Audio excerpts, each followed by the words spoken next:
నమస్తే, welcome to our channel. వివాదాస్పద దర్శకుడు రామ్ గోపాల్ వర్మ ఆయన వ్యూహం సినిమా ప్రమోషన్ లో భాగంగా ఇప్పటి CM Chandrababu, deputy CM Pawan Kalyan, అదే విధంగా లోకేష్ గారులపై అనుచిత వ్యాఖ్యలు చేసినందుకు గాను ఆయనపై కేసు నమోదైంది. మరి ఈ కేసును కొట్టివేయాలంటూ ఆయన హైకోర్టును ఆశ్రయించారు. దీనిపై చర్చించడానికి మనతో సిద్ధంగా ఉన్నారు సీనియర్ జర్నలిస్ట్ మాణిక్ గారు. సార్ నమస్తే. సార్ నమస్తే. సార్, మరి తనపై నమోదైన కేసును కొట్టివేయాలంటూ ఆయన హైకోర్టును ఆశ్రయించారు. మరి దీన్ని మనం ఏ విధంగా చూడాలంటే, ఆయన అనుచిత వ్యాఖ్యలు చేయడం, ఆయన ఎంత వివాదాస్పదంగా వ్యాఖ్యలు చేస్తారో మనకు తెలిసిన సంగతే. మరి ఇలాంటి ఇప్పుడు అసలే సోషల్ మీడియా యాక్టివిస్టులపై చర్యలు తీసుకుంటున్న వేళ ఆయన ముందుగానే తనపై కేసు నమోదైంది, ఆ కేసును కొట్టివేయాలంటూ హైకోర్టును ఆశ్రయించే దాన్ని మనం ఎలా చూడాలి? రైట్. జగన్మోహన్ రెడ్డి ఏది చెబితే అది, జగన్మోహన్ రెడ్డి వ్యూహం ఏదైతే ఉంటుందో రామ్ గోపాల్ వర్మ వ్యూహం అదే.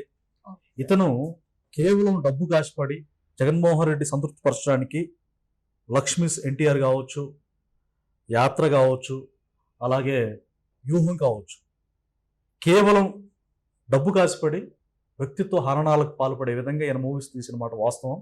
అయితే అంతకుముందు ఆయన మాట్లాడేటప్పుడు నేను ఎవరికి భయపడను, ఐ డోంట్ కేర్ అని చాలా రూడ్గా, లెక్క లేకుండా, సొసైటీ పట్ల రెస్పాన్సిబిలిటీ లేకుండా బిహేవ్ చేసేటువంటి ఈ డైరెక్టర్ మొట్టమొదటిసారిగా భయపడ్డాడమ్మా. ఎందుకనంటే హైకోర్టును ఆశ్రయించాడు. నన్ను బొక్కలేసి చెప్పుకొట్టి పెడతారని చెప్పేసి అది కొట్టేయాలంటూ హైకోర్టును ఆశ్రయించాడు. ఆశ్రయిస్తే హైకోర్టు చెంపలు చెల్లును వాయించినట్టు మనకి క్లియర్గా ఈరోజు వార్త వచ్చింది. ఒకసారి మనం చూద్దాం.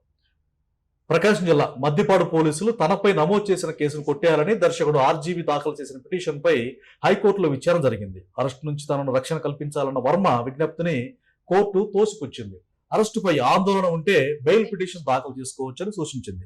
పోలీసుల విచారణకు సమయం ఇచ్చేలా ఆదేశించాలని కోర్టును ఆర్జీవి కోరగా ఆ విషయం పోలీసులను అడగాలని న్యాయస్థానం బదులిచ్చింది. అంటే గోప గుయ్యమని కొట్టినట్టుగా హైకోర్టు ఒక రకంగా అగ్రెసివ్గా, సీరియస్గా ఇతనికి దూకుడుగా సమాధానం చెప్పినట్టు మనకు అర్థమైపోతుంది. పోలీసుల విచారణకు సమయం ఇచ్చేలా ఆదేశించాలంట. ఇతనికి ఎందుకు సమయం ఇవ్వాలి? సంఘ సంస్కర్త లేకపోతే సంఘాన్ని ఉద్ధరించే వ్యక్తి అయినా సంఘాన్ని సర్వనాశనం చేసే విధంగా ఇతని మూవీస్ కానీ, ఇతని యొక్క ఓటీటీలో విడుదలైనటువంటి ఫిల్మ్స్ కానీ ఇవన్నీ కూడా ఉంటాయి అన్నమాట. మహిళలను ఏ విధంగా ట్రీట్ చేస్తారో చెప్పాలి. రైట్. మహిళలను కేవలం సెక్స్కే సాధనంగా ఎంచి, అంటే ఒక పోర్న్ మైండ్తో అతను చెప్తాడు, స్టేట్మెంట్ ఇస్తాడు, లేవగానే పోర్న్ మైండ్ చూస్తాను నేను అంటే అదే బ్రేక్ఫాస్ట్, అదే లంచ్, అదే డిన్నర్ లాగా ఫీల్ అయ్యే వ్యక్తి. పైగా మహిళలు అంటే బయట మహిళలు పక్కన పెడితే ఫస్ట్ ఆయన భార్య, ఆయన కూతురు ఇతని వ్యక్తిత్వాన్ని అసహించుకుని భయపడి పారిపోయిన సందర్భాలు ఉన్నాయి. వాళ్ళ కూతురు ఒకరొక సందర్భంలో స్టేట్మెంట్ ఇచ్చిందమ్మా, నా తండ్రి కన్న తండ్రిగా ఉండి గుండెలో పెట్టి చూసుకోవాల్సిన మా నాన్న నన్ను అసభ్యకరంగా తాకుతూ ఉంటే నేను మా నాన్నకి భయపడి నేను అవాయిడ్ అయిపోయాను, మా నాన్నకి దూరంగా వెళ్ళిపోయామని చెప్పి తన సొంత కూతురే స్టేట్మెంట్ ఇవ్వడం కూడా ఈరోజు మనం గుర్తు తెచ్చుకోవాలి. అలాంటి వ్యక్తిని జగన్మోహన్ రెడ్డి సెలెక్ట్ చేసుకున్నాడు. చూసారా, జగన్మోహన్ రెడ్డి వ్యక్తిత్వం ఏం లేదమ్మా. అసెంబ్లీలో కూడా ఈ డైరెక్టర్ మాత్రమే కాదు, ఒక కొడాలి నాని ఆ శాసనసభలో మొట్టమొదటగా భారతదేశ చరిత్రలోనే, ఆంధ్రప్రదేశ్ చరిత్రలోనే బూతులు స్వయ విహారం చేసి ఇష్టానుసారంగా బూతులు మాట్లాడిన వ్యక్తి ఎవరైనా ఉన్నారు అని అంటే అది మొట్టమొదటి ప్రవేశపెట్టింది జగన్మోహన్ రెడ్డి. ఆయన అండర్లో యాక్టింగ్ చేసింది కొడాలి నాని.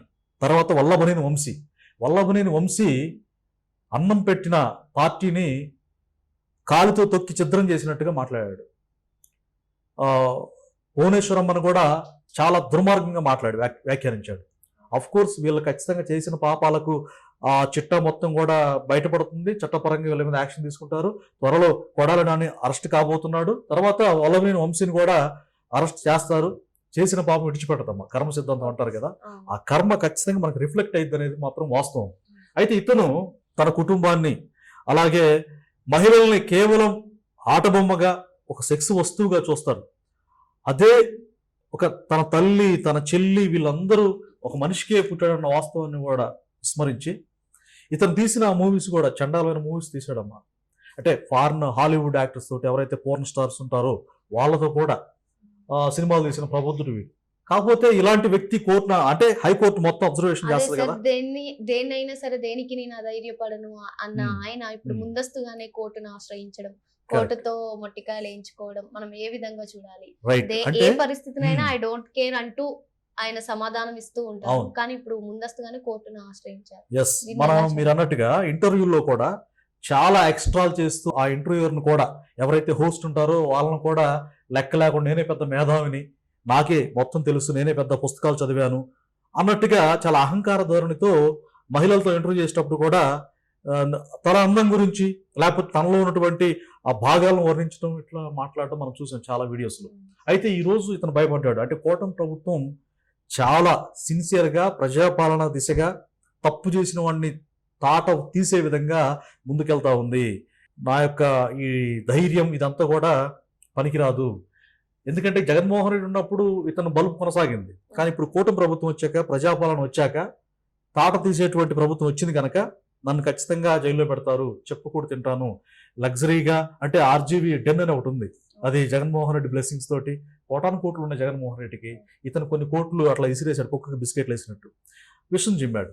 ఈరోజు ఆ విషమే కాలకోట విషం వీళ్ళందరూ కూడా చుట్టుకుంటా ఉంది. ఇప్పుడు చాలా మంది ఐఏఎస్లు ఐపీఎస్లు ఇరుక్కుంటా ఉన్నారు. సో అందుకని ఈ యొక్క ఆర్జీవీ ఆ కోర్టును ఆశ్రయించాడు. కోర్టు కూడా హెల్ప్లెస్, నువ్వు చేసిన తప్పుకి ఖచ్చితంగా పనిష్మెంట్ ఉంటుందమ్మా అని ఇండైరెక్ట్ గా చెప్పకని చెప్పింది అనమాట. హైకోర్టు నో చెప్పింది ఎలాగో. మరి ఈ కేసులో ఆయన ముందస్తు బెయిల్ కి ఏమన్నా వెళ్తారంటారా?